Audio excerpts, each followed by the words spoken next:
गौरी गोपाल आश्रम में 290 वृद्ध माताएं रहती हैं। कितनी माताएं? 290। उन माओं को समय से भोजन, दवाई, सब कुछ। आओ मैं आपका परिचय मां से कराऊं। मैया कहां से आई हो मेरी माँ? सिवनी, मध्य प्रदेश। सिवनी से आई है। कौन कौन है आपके घर में? कोई नहीं है। बेटा? नहीं। बेटी? नहीं है। पति? नहीं। तो आप यहाँ से पहले कहाँ थी? भाई के घर में थी। तो भाई के घर में थी तो फिर यहाँ क्यों आना पड़ा? भतीजा बहू ने घर से निकाल दी मार के। भतीजा बहू ने मार के निकाल दिया? तो भतीजे ने नहीं रोका? भाई ने नहीं रोका? नहीं बोलता, मैं बिल्कुल कुछ नहीं बोलता, पीते रहता है, नहीं बोलता। तो बहू ने आपको मारा?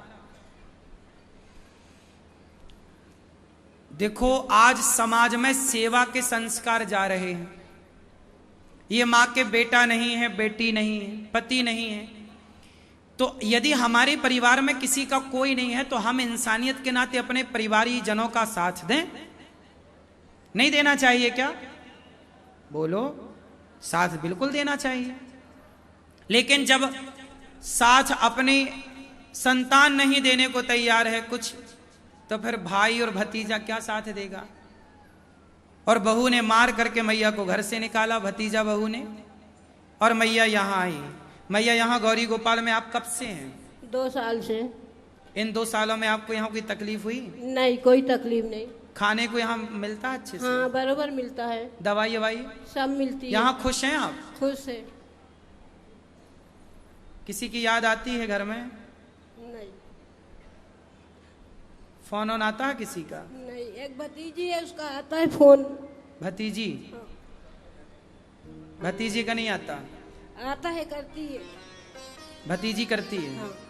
भतीजे का नहीं आता? नहीं। आप गौरी गोपाल की सेवाओं से प्रसन्न हैं? प्रसन्न है। कोई पैसे तो नहीं लिए हमने आपसे यहाँ रहने नहीं, के? नहीं गुरुजी, कुछ नहीं लिए। इन माओं से एक भी रुपए ये दास अनिरुद्ध नहीं लेता। आप जो सहयोग करते हैं, आप सबके सहयोग से ये गौरी गोपाल आश्रम की सेवाएं चलती हैं। आप सब साथ देते हैं, तो आपने साथ दिया तो माओं के रहने की यहाँ व्यवस्था हो गई।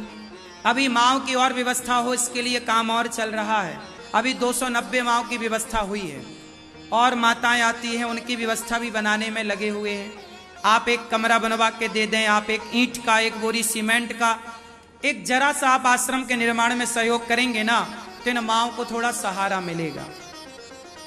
आपसे मेरी इतनी सी प्रार्थना है कि आप लायक हैं तो इन माओं का साथ जरूर दीजिए।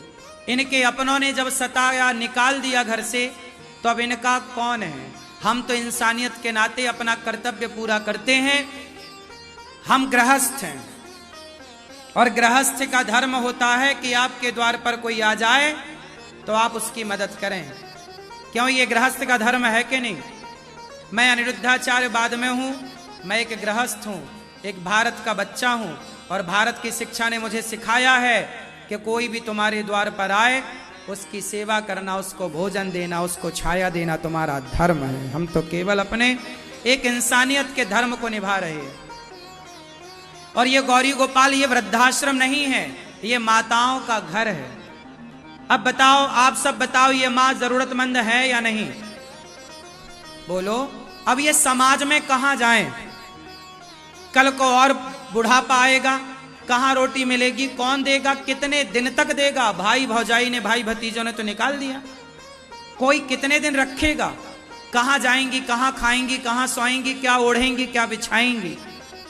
इससे अच्छा है कि इन माओं का बेटा बना के भगवान ने मुझे भेजा, जाओ इन माओं की सेवा करो। आप लोग भी इन माओं के बेटा बनो, बेटी बनो, और आप भी इन माओं की सेवा से जुड़ो। आज हमारे भैया श्री दीपक शर्मा जी, प्रिया शर्मा जी ने जम्बू कठुआ से आकर आज इन्होंने वृद्ध माओं को कंबल बांटा। कोई आता है तो माओं को भोजन बांटता है, कोई आता है तो माओं को दवाई बांटता है। देखो आपको ईश्वर ने जिस लायक बनाया। मैं कहता हूं जब आप भोजन करने बैठना तो एक रोटी माओं के लिए जरूर निकालना कि मुझे एक रोटी गौरी गोपाल आश्रम में जो माताएं रहती हैं उन्हें इस रोटी की जरूरत है। तो आप भी अन्नदान दीजिए, आप भी इन माँओं की सेवा से जुड़िए, आप भी इन माँओं को गोद लीजिए। एक माँ को आप गोद लीजिए कि जीवन भर एक माँ को मैं रोटी दूंगी या दूंगा। पैसा खूब कमाओ मेरे भाइयों, पर कुछ हिस्सा समाज की सेवा के लिए निकालो। 290 माएँ हैं यहाँ ऑन रिकॉर्ड, आप देख सकते हैं। 150 बच्चे हैं यहाँ पर। 30,000 लोग पर डे प्रसाद पाते हैं। द्वार खुले हैं, कोई भी आओ सबको। ये सेवाएं आप सबके सहयोग से होती हैं। यदि आपके सहयोग से इतनी सारी सेवाएं हो रही हैं तो ये अच्छा है कि बुरा है? इसलिए सेवा करिए, खूब पैसा कमाइए और पैसे का कुछ हिस्सा दीन दुखियों की सेवा में लगाइए।